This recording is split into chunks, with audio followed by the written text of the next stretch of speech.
Hello, everyone, and welcome to part two of the confidence series that I'm running. So, today, what we are covering is sort of the thinking and behaviors around when we find it hard to move forward with an idea or something we want to become more confident in. So, today, I have called this part It's Not Possible for Me. Often we come up with something that we want to do to be more, uh, and we need to be more confident to do that very thing. So, what I want you to do today is whether you're listening to this now or as a replay, I want you to get a pen and paper and just write down your confidence vision. So, what is it that you want to be more confident in?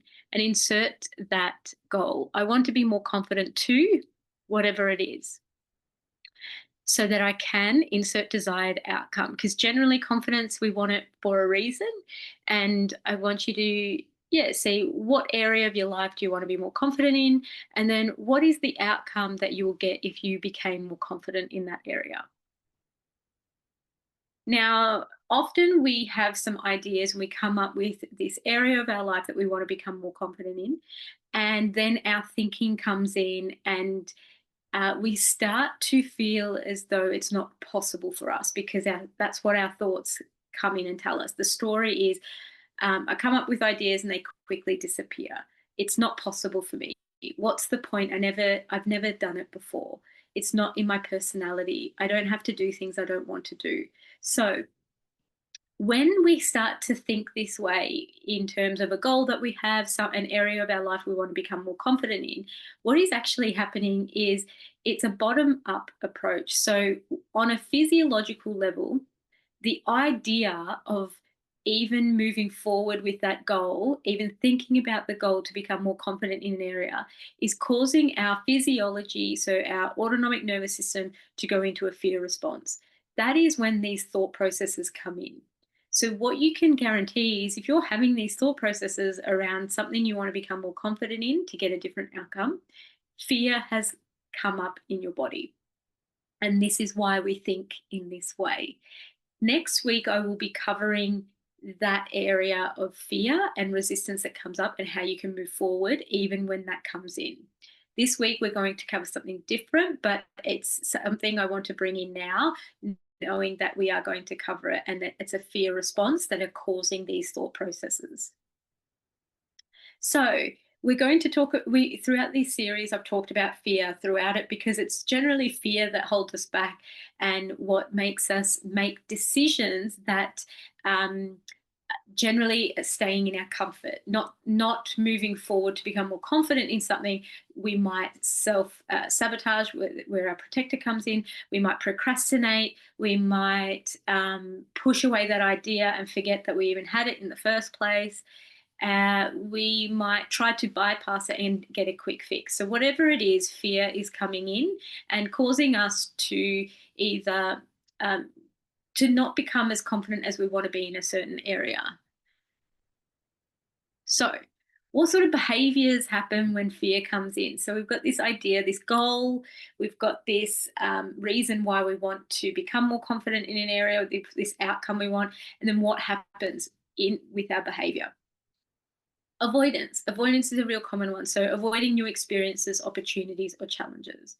We can be so fearful or even terrified of something that we just avoid it altogether because it feels too painful, it feels too scary to even try. Turning down invitations or staying silent in a group setting. So, these are just examples of how we can avoid. Not applying for jobs, promotions, or public speaking roles. Playing small, minimizing achievements. It was nothing. So playing small is a little different to avoidance. It's the way we sort of dismiss ourselves. Not speaking up even when you have something valuable to say, letting others make decisions for you. Another one of playing small is knowing that you could be quite intelligent in a certain area or topic, and allowing others to educate you even when you have a vast amount of knowledge in that, but you don't want to express that or show that to people. So you play it small with your intellect as well. Overthinking or perfectionism is another way that fear can come in. Obsessing over every detail or possible outcome before taking action, not starting something unless it feels perfect or safe, ruminating on past mistakes. So, this is where another fear response. People pleasing, saying yes when you mean no, suppressing your needs to avoid conflict, constantly seeking approval or validation. Now, these things we don't do on a conscious level. We're not wanting to elicit this behavior. But what happens is we may have an idea, as I've said. So you've got your area of where you want to become more confident, you have the outcome you want, and then this is how fear can protect us from actually becoming more confident, standing out, and getting the outcome we want. So it becomes a self fulfilling prophecy. And this is something that many of us can be working towards breaking this cycle, because a self fulfilling prophecy, we're not doing it, as I said, consciously. We don't do it because we really want that. But what happens is we are doing it because we are finding that. Just one moment, sorry.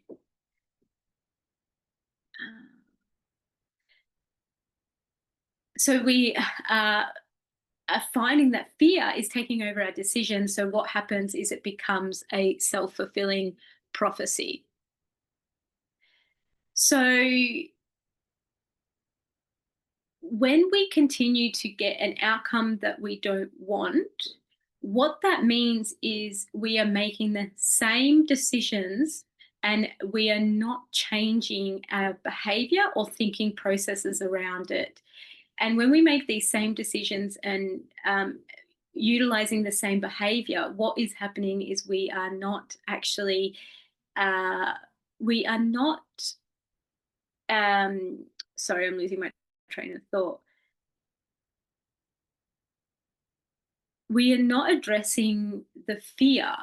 So when we don't address the fear, we're making decisions on a subconscious level from that fear, and that's why it becomes a self-fulfilling prophecy.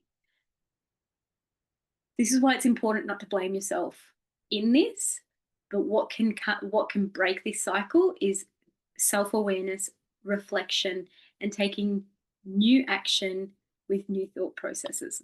And that's what therapy does. If you work with a therapist who also does coaching, which is something that I do, a lot of my work is around coaching questions, as well as deep therapy for those of us who have blocks around things that maybe we've been avoiding, fearful of seeing, and haven't processed in our life that are impacting those fear-based decisions.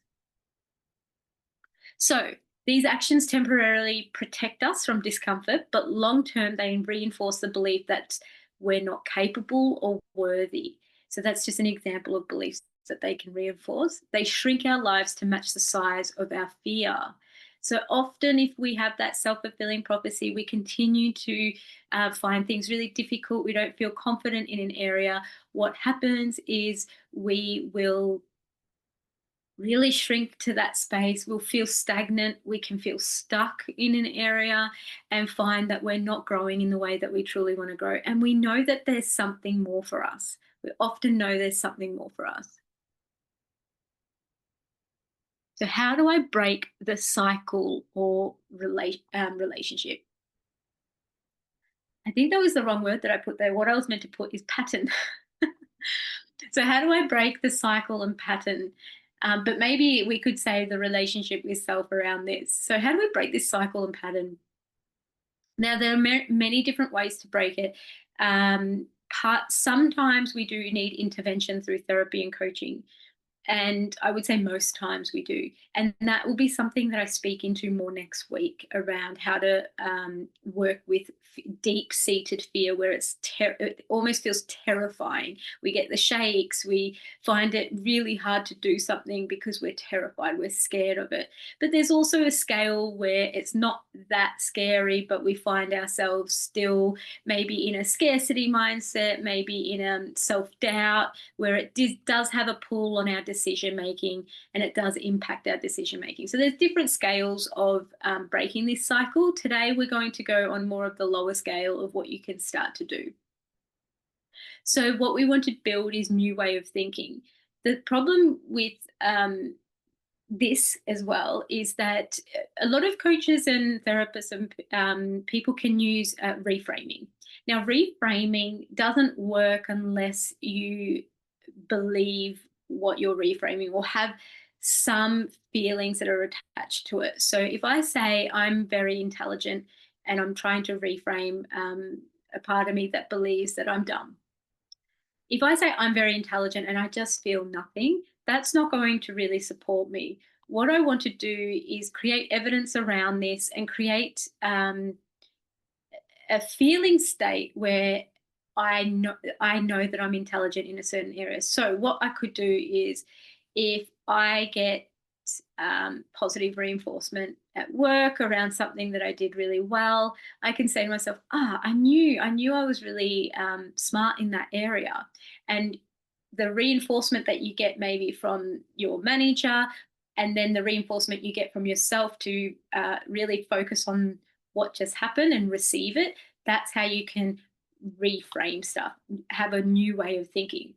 The reason why we need to focus on this is because the reticular activation system, RAS, we all filter information, and our focus is in certain areas of our life where we don't realize that how powerful our thinking is and where we put our focus.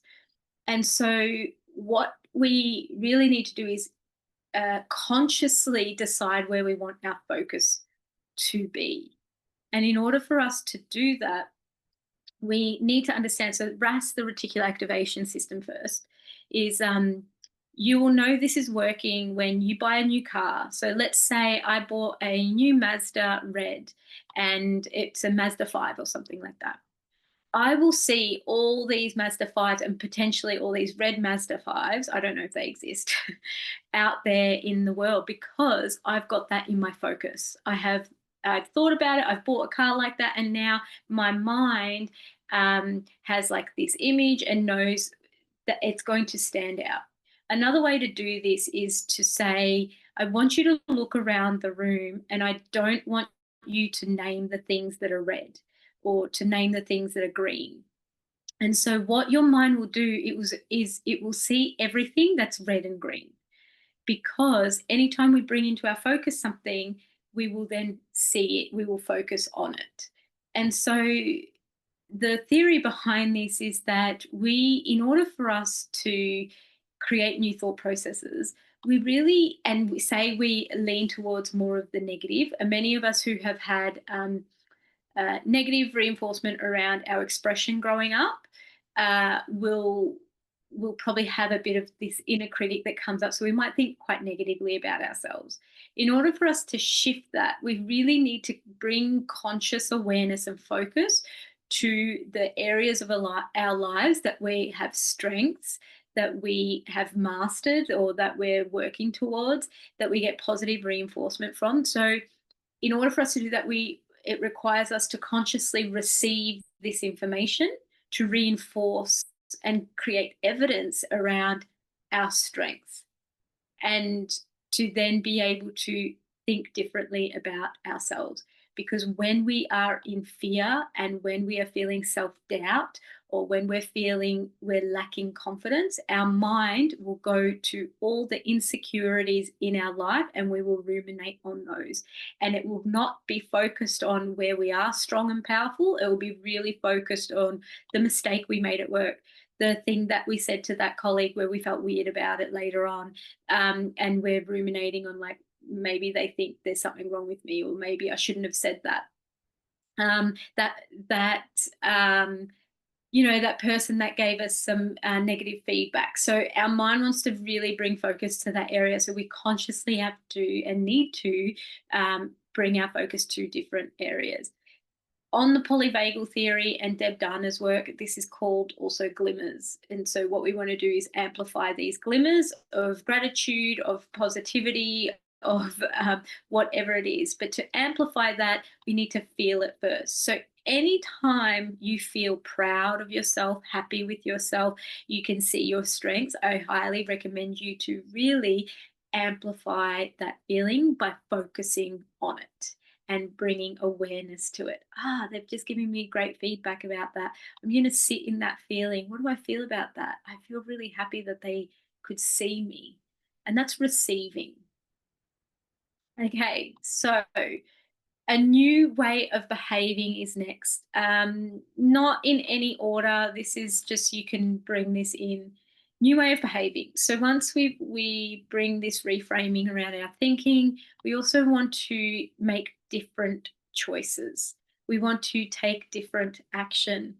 And this is the only way we can grow in confidence, because if we stay doing the very same thing every day and we don't change our behavior, we don't change any action that we take, we're going to reinforce and that self-fulfilling prophecy. In order for us to shift in an area of our life, specifically in this in confidence, we require a conscious effort around our thinking and our behavior and the actions that we take.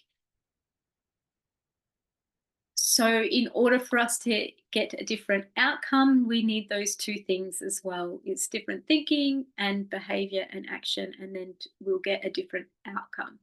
This doesn't guarantee the outcome that you may want, but what it does is it will start to build your confidence that whatever outcome you get, you can handle it.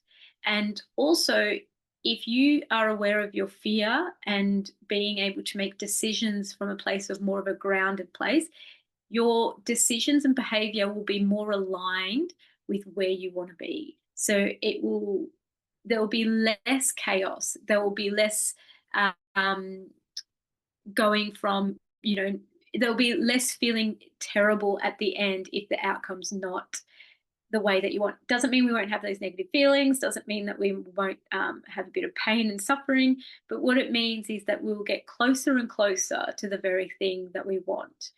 And that is how you build confidence, because you don't build it from getting what you want every time. You actually build it from getting feedback that may be painful, that may activate something in you, and being able to handle that and bounce back is how you build confidence.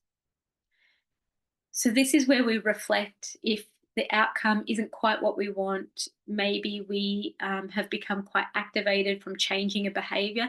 Maybe we set a boundary and the person we set our boundary with has responded in a very negative way. And we've then spiraled into maybe a fight, flight, or shutdown response.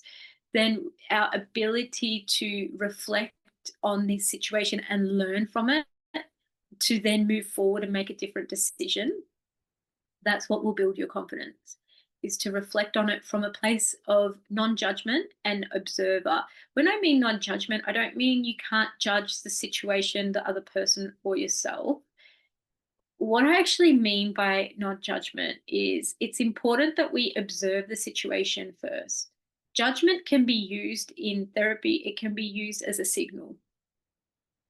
It's more about, often people can project their judgment out. When we talk about non-judgment, it's not projecting your judgment out. It's saying, okay, I'm feeling like I'm judging myself for this. That's okay. You can explore that around, the outcome that you get.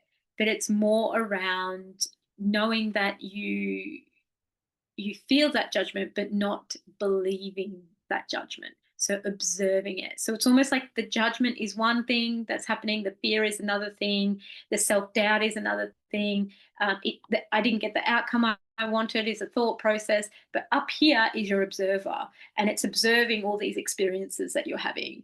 And that is, as soon as you can really navigate that space and nail the observer, then what happens is you can say, okay, what happened?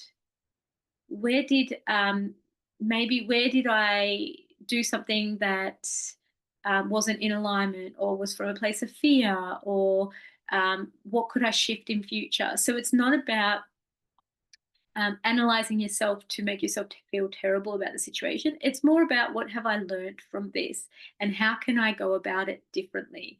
As you do that more and more, you build self trust, and that's building confidence. That's how you build confidence, is being able to show yourself that you can always bounce back because you have the ability to self reflect. Okay, stepping out of the fog into the sunlight. At first, the world feels unclear and uncertain, but clarity comes as you trust your steps. Crossing a shaky bridge, terrifying in the beginning, but each step forward shows the bridge is sturdier than you thought. Stepping into your light, shedding layers of doubt to reveal what's always been brilliant inside.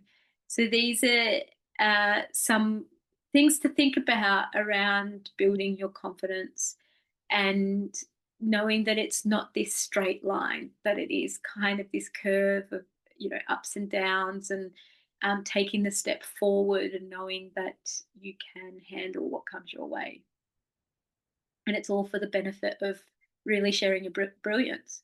So, what I want you to think about is where you are now and where you want to be in confidence. Like, what, so that might be your outcome. So, where you want to be. So, where do you want to be more confident in? And what is the outcome that you're going to get from that? And at the start, it's like, where are you now? And so, um, what I've got there are stepping stones. This is the most important part of building confidence. We often, because we've got fear around the very thing, the very outcome we want, we often want to go from this place here, which is where we are now. We want to bypass all these steps and just go to this place here where I want to be confident and the outcome I want to get. And what happens there is we're bulldozing through all these steps here, and within these steps is our fear. And when we do that, we're out of alignment. So we might get a quick fix. So this is what a quick fix is.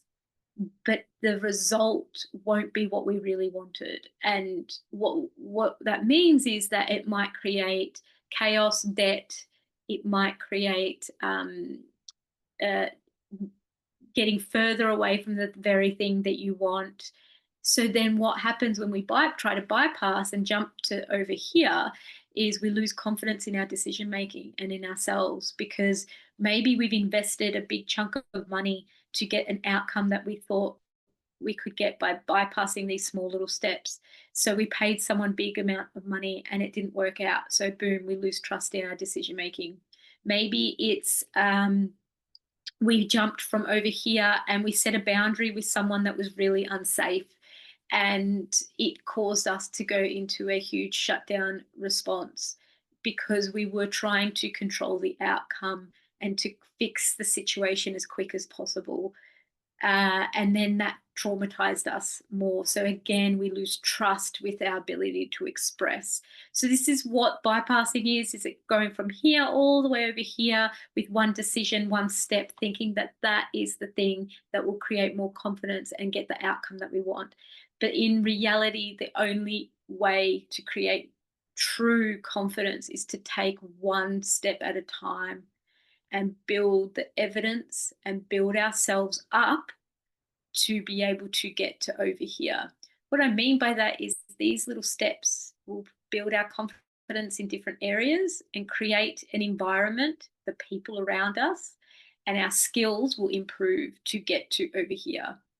So to get the outcome that we want. So have a think about where you are now, what do you want to become more confident in, and what's the outcome that you will get. And then I want you to ask yourself, with your fear, knowing what that fear is, let's say, there's all these different ways we can think of the fear. What is the next step that I could take that I know I can do? What is that next step I can take that I know that I can do to get to where I want? So as long as it's on the path of getting that outcome, it can be anything. It can be, I will start journaling in the morning about how I feel, being, maybe gratitude journaling, whether it's writing out a plan, whether it's